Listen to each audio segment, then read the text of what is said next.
Hi besties, welcome to my channel where we talk about all things book related. I know this is a bit late, but 2026 is upon us, guys. That is crazy to think about. It feels like I was just 16 yesterday. Okay, maybe it wasn't yesterday, but that's what it feels like. Things in the book community have been a bit heated, a bit negative. The reason I got into reading, the reason I love the book community is it was so welcoming, it was so kind, and it's just a bit disappointing to see some of the things that have been going around, calling people stupid, judging people based on the books that they read. That's not okay. So in 2026, I am here to say we're only spreading positivity.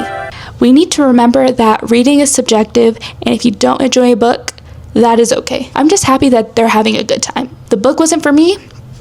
Let's move on. Now that we got that out of the way, let's go over my all-time favorite reads of 2025. Disclaimer, before we get into this video, these are my opinions. Let's remember that, guys, okay? I had to go and pull out my handy dandy Goodreads, and while we're at it, if you guys have a recommendation for an app that tracks your reading, please comment it down below. Keep this video short and sweet. We're gonna do my top 5 books of 2025. In no particular order because I just don't think I'm capable of putting my favorite books in order. It's just too physically painful for me. Starting off, we have One Dark Window by Rachel Gillick. This is hands down one of the best books I read all year. It's just so unique, so different. Really enjoyed how the romance was a subplot, if you know what I mean. I feel like when romance in a fantasy book is so overbearing, I'm like, where's the plot? Where is this going? And am I the only one that kind of shipped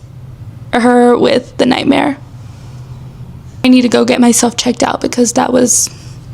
Anyways, 5 stars, 10 out of 10 recommend. Rachel Gillick has my heart, honestly. Then we have The Women by Kristen Hanna. Kristen Hanna gets this hype for being able to emotionally wreck her readers. I can absolutely confirm that. I love her books. I love her writing, but if you ask me what was my favorite book written by Kristen Hanna, it would have to be The Women. This is a story about a nurse. She voluntarily goes to Vietnam. Being a woman in this time period, they didn't care. You are a woman, didn't even go.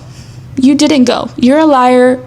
You're a fake. You didn't go. And you're over here stuck with this trauma, PTSD, and no one cares. No one validates you because you were a woman. And if you're gonna pick up a Kristen Hanna book, obviously most of her books are really good, but this would have to be my favorite. Then we have Atmosphere by Taylor Jenkins Reid. This was the first book I ever read by this author.